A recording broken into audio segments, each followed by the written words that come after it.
Hi, how is everybody? Hi, Marisol. Hi, Amy. We're here today and we're gonna see and try to, we're interviewing you for how your journey is going with the NFT space. So just tell us a little bit about yourself and why and how you got into this amazing community Absolutely. It's journey.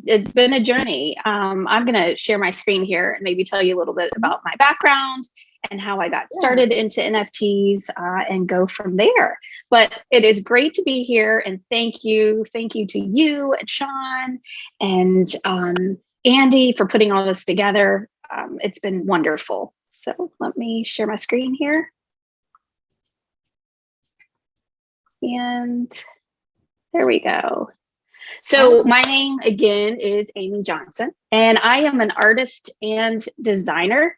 I have been in the industry for about 20 years, but I actually started off in the manufacturing business. And so right out of college, I started a manufacturing company. It was actually had to do with resin casting. And so we manufactured home accessories, architectural accents. I did projects for the St. Louis Cardinals. I have work in the Disney parks, Park Plaza Hotel in New York, national parks. Goodness, the list goes on. The Capitol building. There's a lot of work that I have done out there and a lot of things that I had to learn, just like the Mhm. NFT space. So I'm quite used to adapting and growing.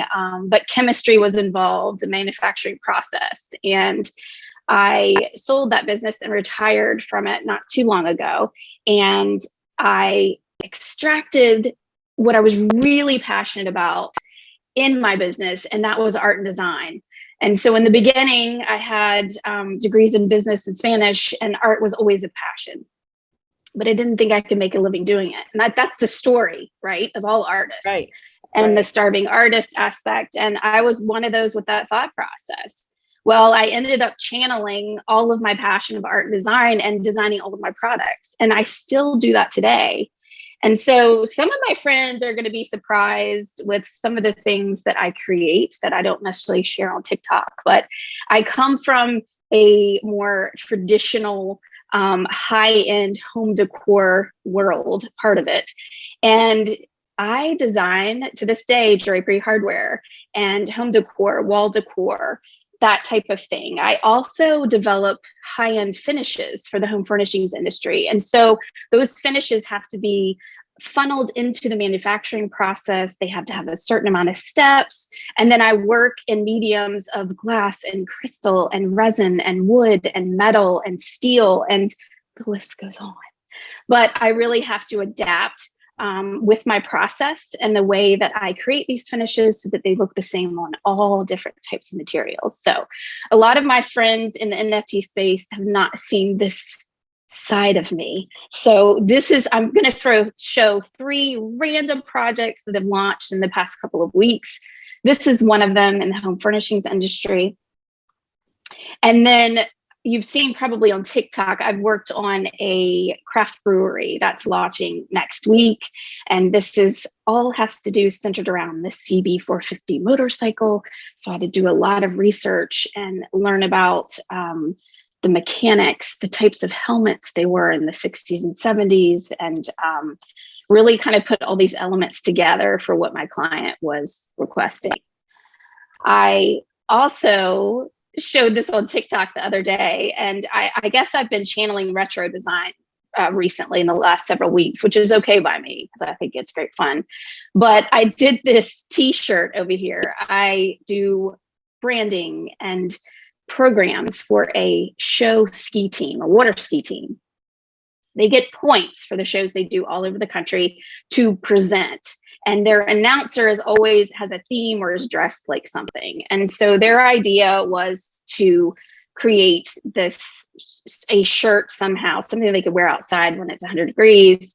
And this is the old like Century 21, 1980s polyester, cheesy, uniform, and I drew it in Procreate and then had it printed on a shirt for them. And I'm showing this to show not only diversity of what I do and what my clients can throw at me at any one time, but it's for the fun of it too, right? It's these random design projects that I get and actually love. It's a challenge. So Amy, is this a shirt or is this like a design on a shirt? If that makes sense. So it's a design on a shirt. So This is a shirt from Printful, print on demand company, and it is an all over print shirt. And so I created, I drew it in Procreate and then, laid it on the template so it laid out correctly, and it was for a woman. So, but because it looks like it has like a shirt underneath, but it's also like a coat, vest kind of thing. So it's nice. Yeah. I like it. We were going for absolute cheese, and I think it was a success on this right. This short project, but it was a lot of fun. And then, like I said, I'm just showing a small sample of things I've done actually in the past couple of weeks. And then we have, kind of an entree into the NFT world. And these are some of my musings and drawings and things that I posted on Twitter and creating in the NFT space. And the bottom left, the hands together, was the first piece that I did in NFT space. And it was actually for a challenge, an art drawing challenge about balance. And Soul Animals put that together, and Lisa Kalma. We are all in the NFT3 collective. We have a Discord there, and it's a group of 7 artists and the community that has evolved there. But that was the first piece that I kind of did in the space. Obviously, a big kind of departure on some of the other things that I do for a living. But that was a lot of fun. And that is that. And some of the other things that I've worked on. I love it. And just to kind of like piggyback right off of the, the whole collective thing, what do you find most interesting about, doing these collective pieces with all these different various artists, and what do you find like enjoyable about it? Because I know a lot of people are doing it, and yeah, like what do you think is the most kind of rewarding thing? Yeah. It is. So the community is key. We all know this in the NFT space. If we didn't learn that in the beginning, I did not. We learned the hard way. But I think there are, and definitely what I want to talk about in part of this too, are the different communities. So this is one community. This would be my artist community, my NFT community. I can talk to devs, artists, storytellers, marketeers, people that could actually help me on my journey. And I can piece these different talents, including my own, together. And doing challenges like that, the whole key in the space as well, in order to build, is to collaborate. And you don't always do that in the real world. Especially with me, that when I design for manufacturers, I'm designing trend-setting items. Sometimes they don't launch for 3 years, 2 years. I'm 2 to 3 years ahead of launches. And so that's something that is gate kept. It is locked down. We're not allowed to share a lot of what we do. It's also unfortunate that I don't work with a lot of other artists. So I'm working with the marketing teams and, management and, maybe customers across the country, but not working with other artists. And this is an opportunity, this NFT community, to actually collaborate. And this is how we build together. And this is how we build new skill sets. And doing these challenges, a lot of traditional artists have a big problem with challenges and contests and things like that. But you need to look at them as an exercise. And this was a good one for me to get my feet wet and really interact. They all found something out about me, and I found something out about them, everybody that participated. And I think there were some beautiful moments as this started. And I encourage anybody that has the time from real life to do some of these, to try them. Try one. Right. I believe you had a challenge within yours too, and I missed that one, but it's a great way to connect. And that is the key in the space too. It's all about personal connections. Those are it's different. It's very hands-on. Right. And I remember this challenge too. Like this was like, I think you and NFT Bear is the first couple of discords that I joined, NFT3 Collective, and you guys were very helpful. But also, just to add on to this, I was wanting so bad to be part of this. I think it's the Finding Balance Right. Exactly. collaborative. And I was so new in the space that I barely missed the deadline. I was like, oh man, I missed it. But yeah, it's a wonderful experience. If anybody, everybody out there watching is if you ever have a chance to collaborate with any art, it's wonderful because you get to kind of like gather those ideas and then also put them into place with another person as well. So that's awesome.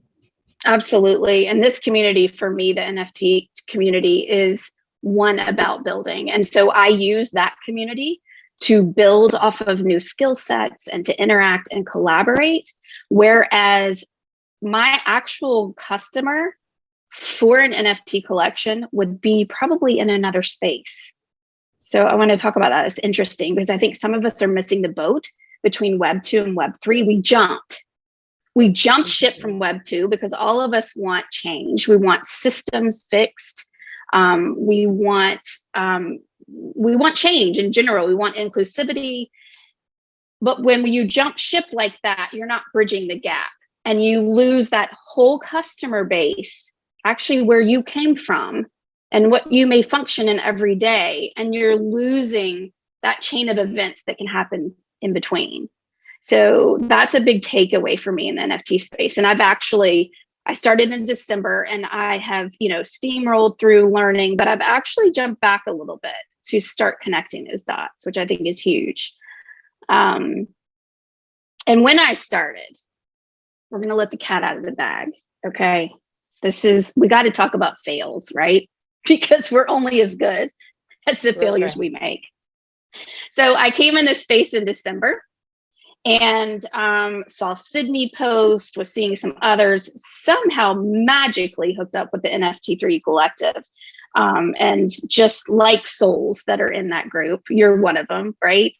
But I didn't build community. I didn't connect right away. I was like, I can do this. So let's just mint something. Let's get on SoulSea. This is easy. I can handle it. And it is an easy process. There's some nuances you have to learn about, the steps and things like that. But I went in and I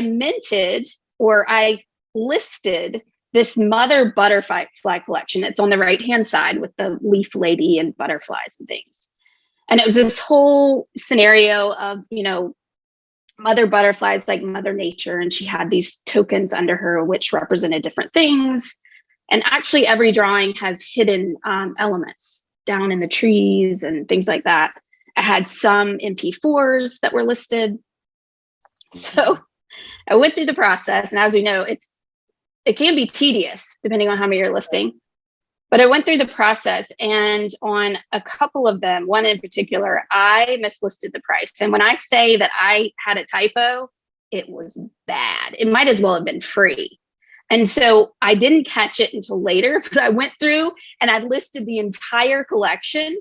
Not sure really where everything was going at that point. And a bot, it had to be a bot because nobody knew who I was, went through and swept the floor. And I come back and I'm like, okay, well, this is destroyed. I didn't ask for advice back then. I just tucked my tail. I unlisted it and I was like, okay, we're going to watch some more. We're going to learn some more and we're going to revisit this.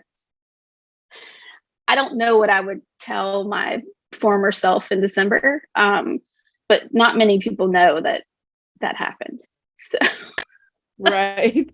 Yeah, I didn't even know either. I think that's very interesting. And if you can agree with me, being a new person into the NFT world, it's kind of confusing trying to convert those numbers into USDC or vice versa.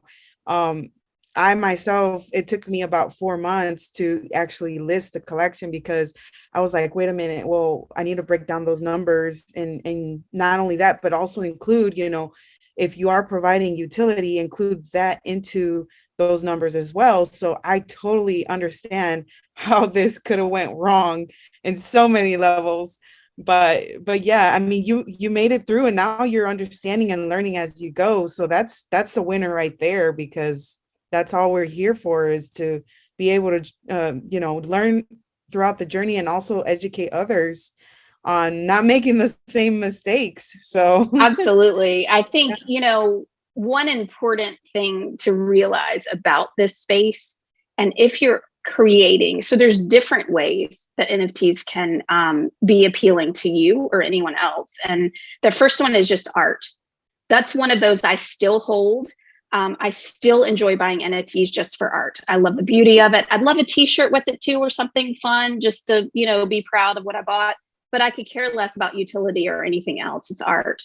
As we know, NFTs aren't really just art. That's a front, or a pretty shiny thing to the technology behind it. So let's call it for what it is too. But I do enjoy the art. I enjoy it also for entertainment. So if you're into national parks and you buy into a project like that, or if you're into crypto investing, you can invest into those type of things, or NFT marketing, and you can invest into those projects, which are great. So there's different things that you can get out of projects.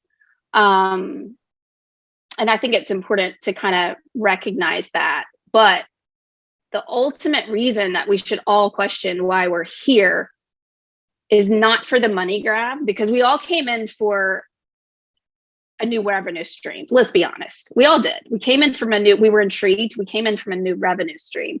We also most of us came in for generational wealth. I have 2 small children. I want to learn this. I want to know these processes, even the tech behind it. So we know that NFTs probably will not become mainstream for another 10 to 15 years. That's what they're saying. That's when my kids are going to start entering the workforce. And so that was another why for me, is to start learning this and prepping them, and funneling some of their education and things that they were going to do with their lives, not telling them what they were going to do, but this is going to become a function of life. And so I want to be educated on those things. And then you get into the space and you learn so much more. This was one of my processes that I screwed up and didn't start community first, shouldn't have listed in the first place. But you know what? It was my screw up, and I learned from it. Now I know how to mint and list, and we can move on from that, right?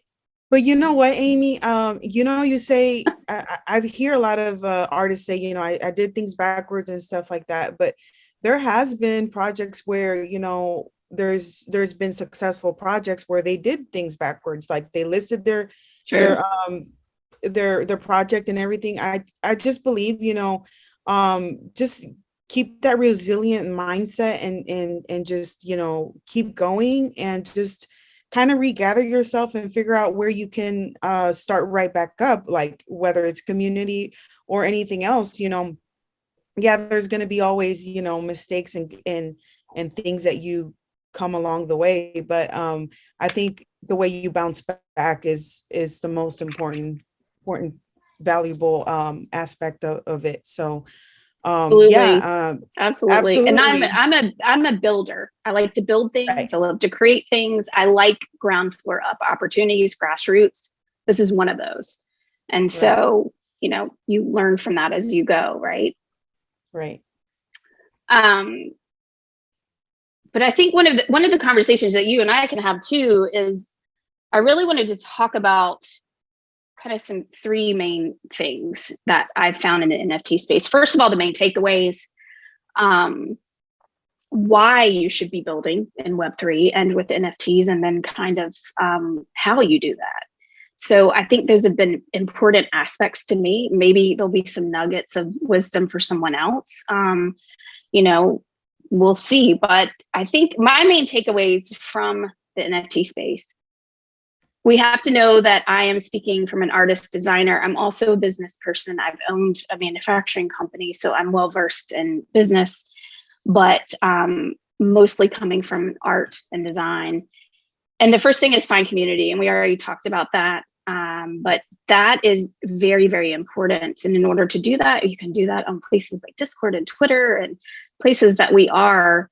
I have found for community has become a new definition for me. And so, like I just said, community in Discord for me and Twitter are creators supporting creators.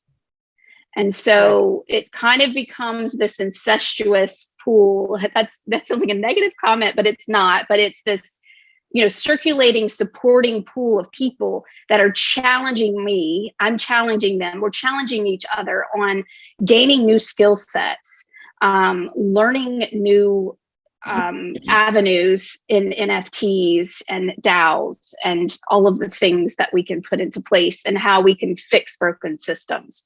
There's a lot of broken systems. So we can always find a problem to fix. And then I think researching, we know this too, researching, watching, and engaging. Just that engagement and sit back.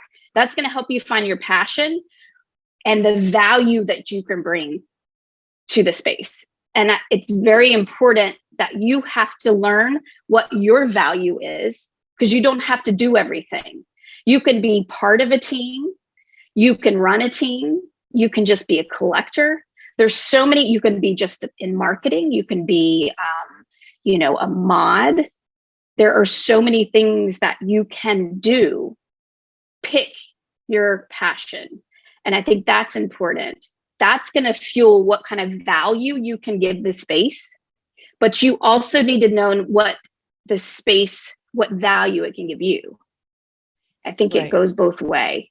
And I think that's important to really stop and think about. And one of my big things right now is really know who and why you're onboarding. So you come into the space, and I would like to see a timeline. I need a t-shirt, actually, Lady Boss. Entered NFT space. Went nuts making TikTok videos. Like all the things. And you could probably totally relate, all of us. And then we're talking about definitions. What's an NFT? What's a smart contract? How does this work? All these things. Let's do some Procreate videos, which I actually enjoy all of the art ones and everything. But at the end of the day, I sat back. I've been doing this, however many months since December. And I sat back and said, who am I onboarding? Like, what the hell am I doing? This is so fun, but it also takes time, energy, and effort to do all of these things. Most of them happen on TikTok and other places. In a way, it built community, right? We were all kind of talking the same language. We were going, but that process, I've kind of ended up, let me step back. Like, who am I onboarding? Am I onboarding? And you can onboard in a number of ways. If someone is buying into your project, you can onboard them. I happen to be onboarding random people in the universe that I didn't even know names, faces, anything, right? I was just speaking into a microphone and talking about NFTs. What in the world? I mean, I know it's for the greater good. I do believe in that too. But at the end of the day, I like practicality. So I want to connect it. And so now it's important for me to build for the long term and really connect the dots and to take those skills and the things I'm learning and to allow it to travel through my funnel so that it goes IRL and it goes Web3 or Web4, wherever we are right now, right? I don't know. I like the point that you mentioned about practicality, because I believe a lot of, personally, I will speak personally because I can't speak for anybody else, but I still have that sense of I have to, some way or another, have this conversation with the creator, or like have a one-on-one call, or actually get to know them before I kind of like buy into, whatever they're selling. And it's just, comes back to that, where it's very traditional. I want to have that deeper connection with them. So, and I think that is all about Web3 in this space, which is fortunate. I think it's a good thing. I think it's, but we just have to remember at the end of the day, I've had to pull myself back because I wanted to jump right out of Web 2, jump into Web 3 and forget all my woes. And they weren't necessarily my personal woes, they were society, right? Because we're all just Right. trying to change so many things. But it doesn't work like that. So you've really got to have that pull through and find what yours is.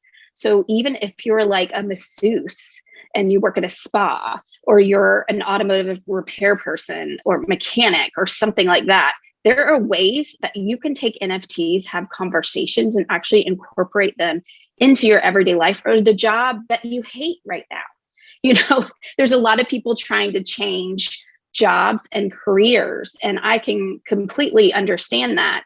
But I think we're forgetting, I am actually seeing more of the Web2 space and a lot of the corporations and businesses, they are making changes. So I don't want to slam everything. That's that's becoming the bridge. And I don't think we're talking about the bridge. The bridge is the practicality. So, Right. you know, if you're a masseuse and working at a spa, I don't know why I'm using that analogy, but that's kind of a random one. You know, We how all can need you implement it? relaxation. Right? Maybe that's Yes. why. But you know, how can you implement the technology, the NFTs, that immutable transaction, a membership? Right. This space is all about value. And if you're not giving it and you're not receiving it, you probably need to step back and rethink why you're here, right? Mhm. One other point I just wanted to bring up too, and it's an important, very important from any creator standpoint, whether it be a dev, but I'm more so thinking about that starving artist, the designers, even the mods. I have had friends in this space get taken for their time, and their time is worth money. Their time is valuable. That's the value that you're offering the space or a project. And in return, you should get paid. So I have actually had very brilliant people in the space that are indifferent in real life, are teachers or doctors or other things that don't incorporate a whole lot of business at all, and say, well, is this okay if I'm not paid or I get paid 3 months later? Well, first of all, it's a choice. So it's your choice. You can do that and you can trade and whatever. I love to trade, by the way. Collaborating and trading services, you know, can I make you a logo? Can I get an NFT, or, you know, however it works? But getting paid for your work is very, very important, and you should. Just because you enter into Web3 and NFT space doesn't mean you work for free. It doesn't, you don't step into a world of utopia and everything's perfect. So I just want to, the good projects, the big projects, the funded projects, they're going to pay for the value that you have to offer. And that's, you know, that's how you start making your way into the space as well. If that's your choice. Right. There are always have a contract. Lana McCarthy has a great one on her website, especially for artists, that you can use to have in place. Getting paid can mean different things, right? In the NFT space, you can get paid to mint, so you can get nothing up front, everything after. I would change my view on that a little bit. I would want some percentages on the end, but I would get paid with a deposit or something up front. Another thing I do with, I work for a national franchise as well, and I do 4 design releases a year. And so this is kind of like NFTs, they're in chunks. And I amortize that cost out over 12 months. And so I have a monthly fee that is always being dropped into my bank account that I'm aware of, that I am, you know, anticipating, that helps to pay my bills and other things. And this is a great way, you know, mods can do this, you know, even if you're getting an extra $150 or something, is to have those things scheduled out. But get paid for your work, please. And this is, your value is worth something. Is this monthly that you're speaking about? Yeah, so if I amortize this franchise out over monthly, so I take the whole fee of the 4 releases and then I just divide it out monthly, and that's how I get paid. So that can benefit you in ways you may like, but it can also benefit the employer or the, you know, project lead as well. So Right. just something to Right. think about. So kind of like going off of that, what do you recommend for those artists or solo artists that don't have the resources to do that kind of stuff? So for example, there's a solo artist that doesn't know how to do a smart contract, and maybe he's willing to trade a couple art pieces for a smart contract. Would that be something that is acceptable, or what is your viewpoint on that? Like trading time?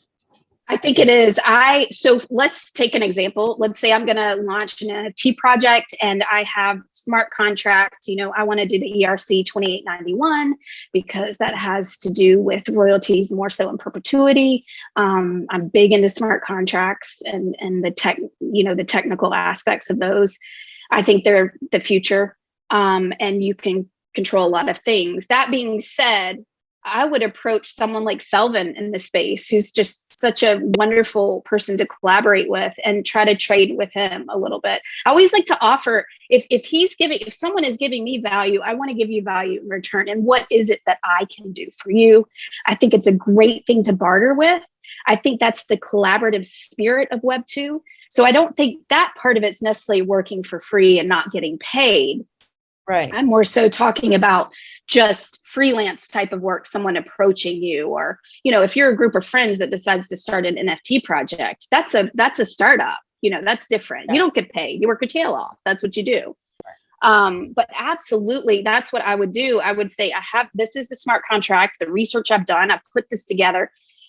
You can do smart contracts yourself. Absolutely. But I would 100% always recommend to get a dev to at the very least review it, to make sure, because we've seen, haven't we, these NFT projects that they haven't failed. It's not a failure, but they've had holes in their smart contracts that have stopped mints, that have funneled money. A lot of, some scams have happened that way. So yeah, that's a really good example. I would absolutely. Yes.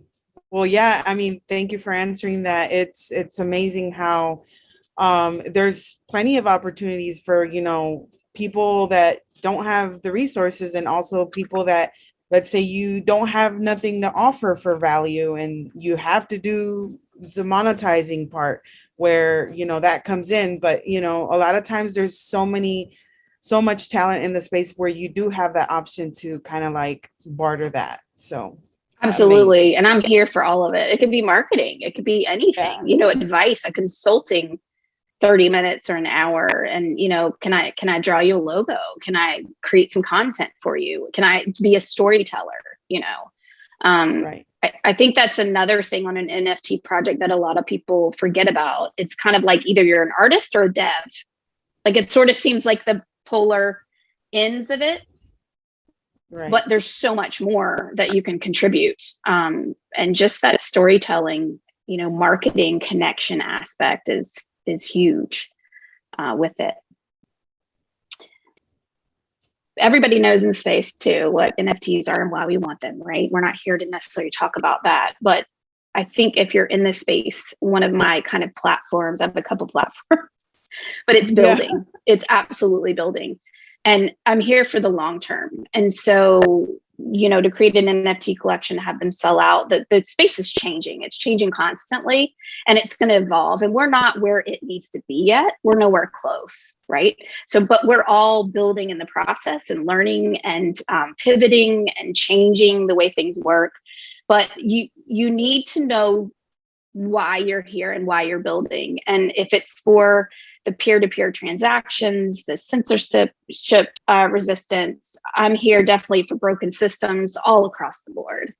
Could you imagine if we could fix like healthcare? Oh, yes. Voting system, but let's not get into politics. Right. So somebody on the chat said, so do smart contracts apply for lazy mints as well? Or is it something that you just do for like something that a whole collection where you just mint the whole collection at once? You can do that. There's so many, the smart contracts are the future, I think. And right. One thing, yes, you can do that, and you can program it into it. You can do Dutch auctions. You can do so many different things, but you need those things programmed. And what happens is when you program them into your smart contract, you're almost you're programming almost your roadmap into your smart contract to where, and these things actually, you can program it where when we get, 500 sales, this is released, whatever that is. Maybe we plant 500 trees or be something like that. Or maybe we give back, maybe we donate. You can have kind of these gates that you can create within smart contracts that grow with you. You know where your collection is going.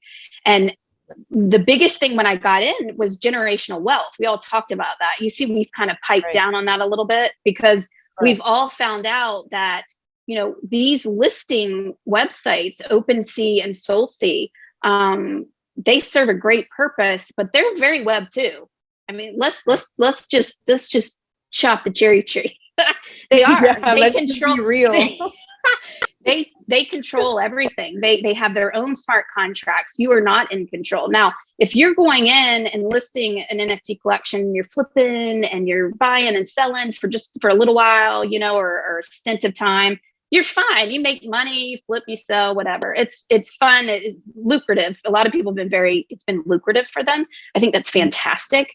I am a long hauler, and so I'm looking for something that the value in Web3 and in NFTs is the ownership. Is the value is in the ownership. And so I want that value, one of those things, to be royals in perpetuity. I want to we all want to work for our kids. A lot of us have said that. And so if I have a collection, for instance, and I list them OpenSea or SoulSea, it is not going to record when things are taken off chain, or if they're sold privately, if they change wallets. They're gonna get lost over time. The ERC 721 is an excellent contract to have in place, but the royalties in perpetuity, the closest thing that I've found, and Vorkis.eth actually educated me a little bit on this, is the ERC 2981. And so if you jot that one down to look at, but these smart contracts, it's ERC 2981. And that's going to follow your NFT further. Nothing is perfect in this space, okay? That's why we keep changing, and we keep, it's like the ERC 721A, that helps with gas fees. Like, there's just always something. And these smart contracts also, yeah. So are you saying, if I'm understanding correctly, these, for example, ERC 2981 and 721 don't have where you can merge both aspects of them together, where you can have best of both worlds? Should I say? So the 721 is a great standard contract, but if you're really worried about those royalties in perpetuity, so that commission, however you want to put it, the royalties follow your NFT and get back to you in a better manner, cross chain, it's the 2981. Okay. And, just a disclaimer, I am not an expert. This is not financial advice, but those are two you want to do research on, if that helps. These are more nuggets of information to do what's right for you, and what you may be working on. But the thing about the NFTs, you can have dynamic NFTs. Most of us work in static. So static, it can be video, music, or artwork. Right. The dynamic change over time. So there's a Great Barrier Reef project out there, and over time it will release things into the part of the barrier reef that you own. And so I don't know, maybe a new dolphin are born, or a shark shows. I mean, I'm being a little silly, but it could release something off of a sports game, a certain score. If the Atlanta Braves win, then all of the holders will receive this, for instance. But so smart contracts are absolutely a great way to build. They're a must. They're for the future. This is somewhere where you might trade or join a group on Discord or something. Definitely talk to some devs that you're going to need help with kind of some review, or people that have done projects to get those right. But so I think those are the things we talk about a little bit of why and how. New skills.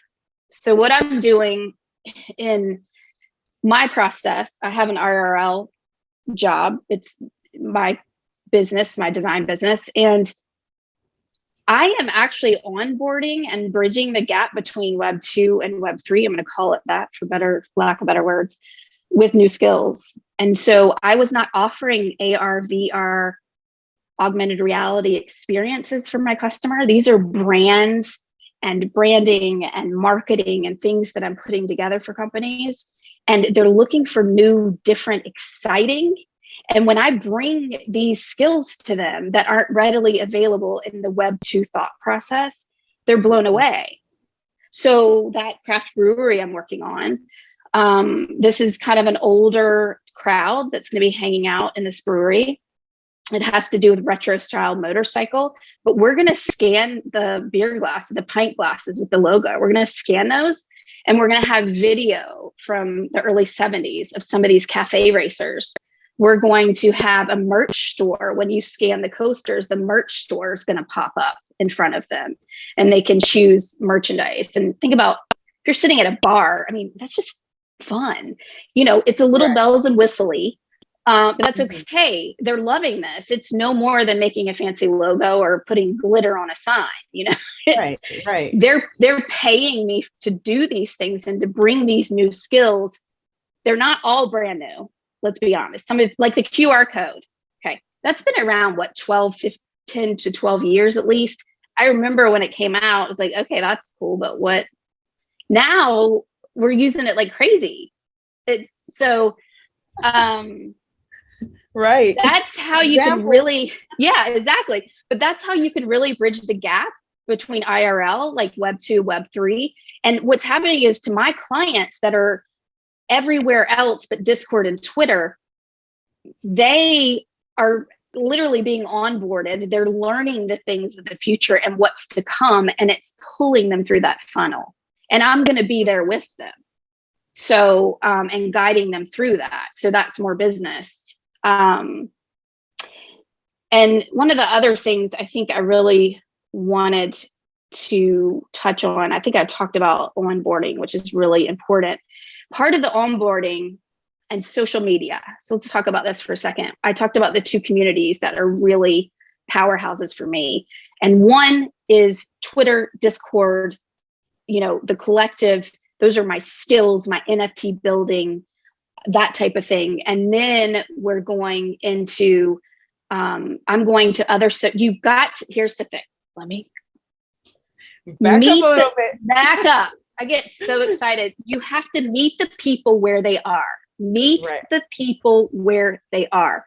The people may be on Facebook. Think about your clients and customers in real life and the ones that you want to reach, because the other spaces are creators supporting creators mostly. So you may need to go back to Facebook, Instagram, Telegram. So keep those things in mind. Don't jump out of Web 2 into Web 3. Bridge the gap. Bridge it. So help the Web 2 people start walking over that bridge and meet each other from Web 2 to Web 3, meet in the middle and kind of like merge each other. Yeah, I could totally see that. I see what you're saying. Yeah. Because if not, everybody wants to make money. I mean, and at the end of the day, like I said, people are looking for new revenue streams. Let's be honest. Okay. I'd like to be honest and throw it on the table. If that's the case, then you need to put some practical things in place. And leaving IRL completely and ignoring it because you're frustrated. I personally don't like Facebook, but you know what? A lot of my customers are on it. So I'm going to have to go back and reach out to them and pull them through to the Web3 that we all want to see, you know, through education, but through new skills and design work for them. It's as simple as that. So I think that's really important. Right. Building. And I want to add to that because I just thought about something, going back to, you know, the Web 2 space. I think, and this is a perfect example because here recently, you know, every like once in a blue moon, I would post like one of my TikTok videos pertaining to, you know, my brand or the project that can be beneficial to that particular Web 2, you know, space, like, you know, not the charities and the nonprofit organizations. And surprisingly, somebody popped in on my live from real life last night, and that took me by surprise because I'm just like, wow, she came back and she found me without me even, and now she's going to be part of the project. So isn't that just amazing how It's you just amazing. like made that example, and then you can bring those people just by like feeding It's them little nuggets. connection. Yep. Yes, feeding And them it's a little nuggets. personal connection. That's what we're missing. That's what's different than Web 2. We're not going out creating ads and trying to bring in random humans. You actually, this is more grassroots. And so you actually need to reach out to those people, those humans, and make personal connections, just like our group does on TikTok and the way we Right. collaborate in our spaces in our Discord. You need to do that outside of the creator space as well to bring your customer in. Okay, so if you don't have anything else, I would like to ask you a couple questions. Okay. Just to wrap up, like the how and the why. Where do you think right now you are in the process, or what are your visions for the next couple of phases in your project as far as NFTs and incorporating your real life into this? I think what I am focusing on right now, I could throw some artwork up and be happy about that and do Right. that and add a t-shirt or whatever. Absolutely. But I think my focus right now at this point in time is onboarding, but not in an aggressive way, in a creative way, my existing clients and new clients. And so even the fact that I am involved in the manufacturing process, I know the manufacturing process and its efficiency. Big companies like Boeing are using NFTs to track supply chain. That's huge. There are so many human errors in the supply chain. You probably know, that this could fix. And could you imagine one conversation with one of these manufacturers that I'm designing for, but they also know I have a business background. So the conversations are always open. But could you imagine me introducing just that simple thing to them and how this could actually work? That's Right. what the technology was built for, is something like that. Right. And it's kind of like what's happening now with all these, manufacturing, including retail with like Prada and Gucci. They're starting to incorporate this technology. So they're going to make that blow up because they're already known. And that we go back to community, like they're already an established brand. So Yep, that's all the designers and creators and artists that have been doing the face masks, the AR filters in Instagram that's been around, and then TikTok. I've been creating those. There's actually value to that, so you don't get paid just to make them to put them on. But what you're doing is brands need more brand awareness through these technologies, and so when you practice those and you're able to offer those to even an NFT collection, if you become an artist, there's so many. You're just not an artist. You have to remember the other valuable things that you can offer. And so AR, VR is one of those. And these brands, like you're talking about, you can try on the jackets in the metaverse. And, I'm here for that. We got to get a piece of it.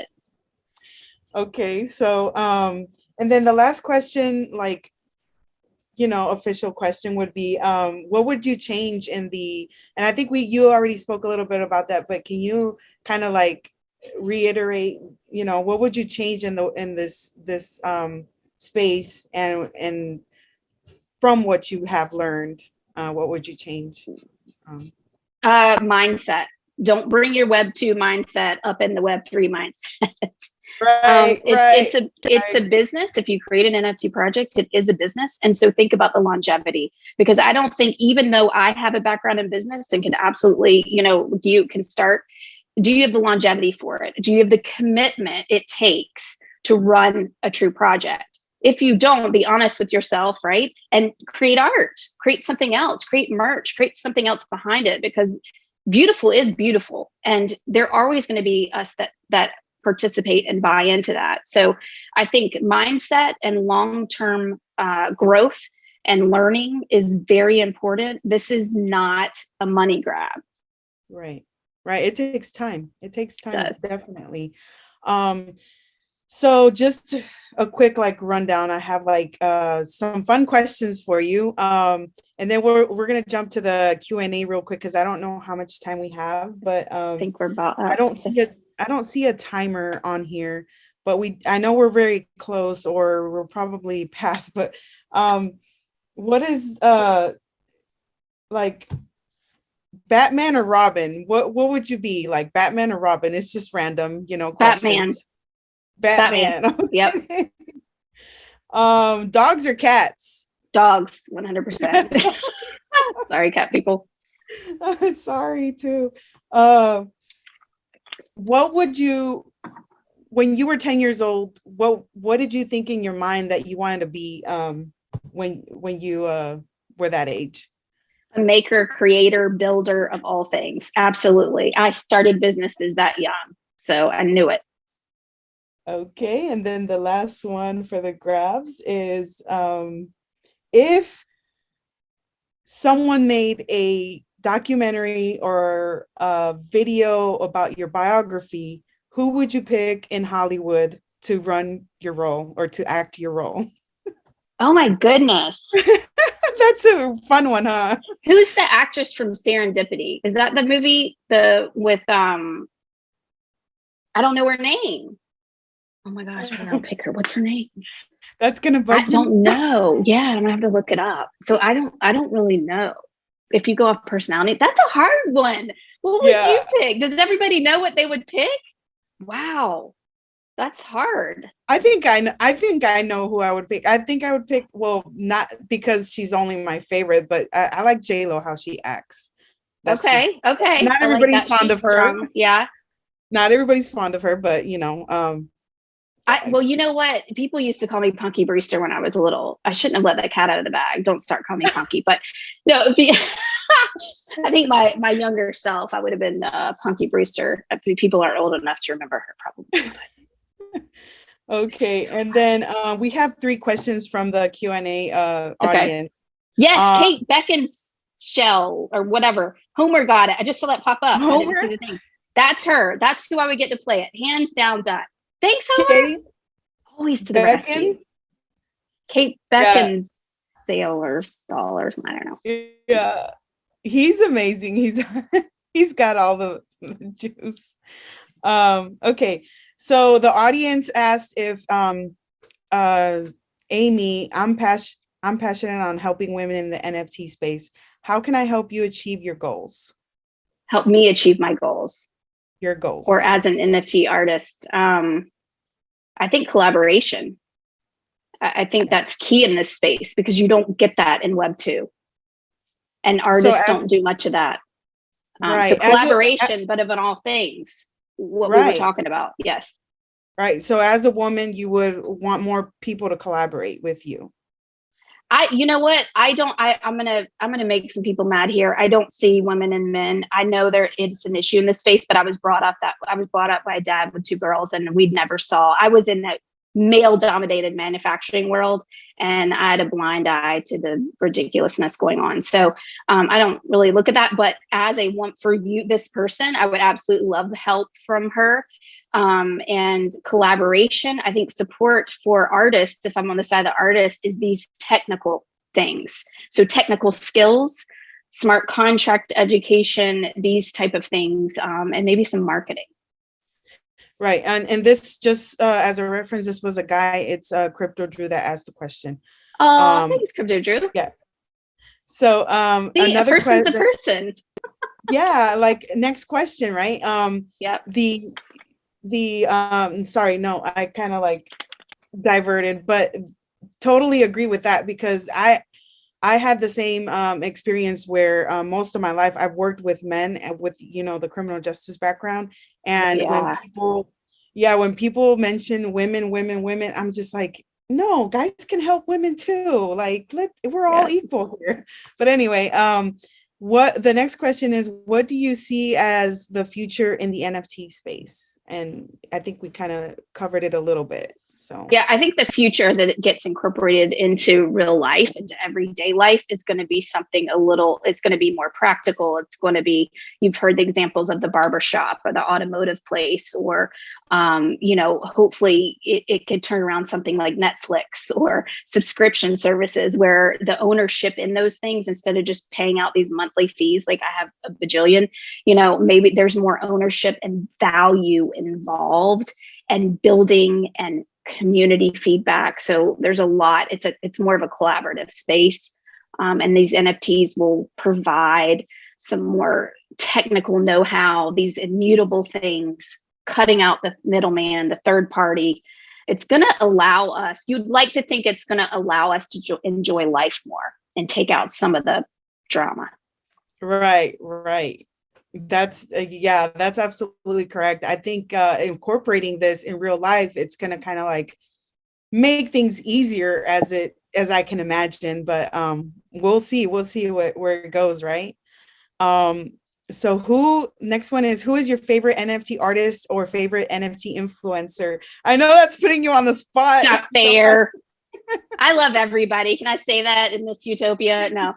I do love everybody, and I love everybody for different reasons. I like to find random people. If you go to some of the listing sites and just look, and I have found some Leslie Granger. She has beautiful IRL work. She is an artist. I love her stuff. I love everyone in the NFT3 collective. I know that's kind of partial, but they do so many different things. Lisa and Soul Animals and Creative Vikings into a lot of AI. So is his sister, Sandy. So I guess everybody, I don't know, Sandra on board 60. She's inspirational to me. Yeah, who's inspired you and who kind of like has influenced you the most is probably where I'm kind of figuring this question Sydney out. was the first one I saw. She's the star, right? I mean, Sydney, she's who most of us saw. I mean, this person that posts on Instagram, I found her just like Lisa did, and some other ones. We all kind of talk about it. But yeah, absolutely. Like she's what started. I had 3 people last year, 3 different people at different times in the year tell me, you need to get in NFTs. You need to get in it for different reasons, because they knew my mindset. And then, and that third person in December, and then I saw Sydney's video and I was like, okay, I'm done. Let's just check this box. Yeah. Okay. But there's so many. Just to kind of close it out, and it's probably going to pick at your brain, but very weird and interesting question. How would you organize a spice rack for a blind person? Oh, by smell. So sweet, savory, spicy. By smell. Wow. Yes, that's awesome. It kind of just gives, an idea of how you kind of your perspectives and stuff. But yeah, that's amazing. And then just to wrap it up, I just want to thank you for being here, and thanks for all the alpha and wonderful information you gave the community. We want to thank, of course, NFT Bear and Andy and Sean for organizing this whole thing. I really enjoyed interviewing you, and I appreciate it. This was a pleasure. I'm glad that I teamed up with you, and for anybody out there, I thank you. Thank you for being here, but let's collaborate. Let's chat. Find me on Twitter, Velvet Crab NFT, Discord, anywhere. But let's chat. Let's talk about things. Let's talk about where we want to go and what we want to see, and let's test some things out because this is a space to do that. Right. So there you have it, guys. Go find Velvet Crab NFT and reach out to her for collaborative and community building. So there you have it. Chat. Yeah. Have a great day, everyone. Have a great day. Thank you, guys. Bye.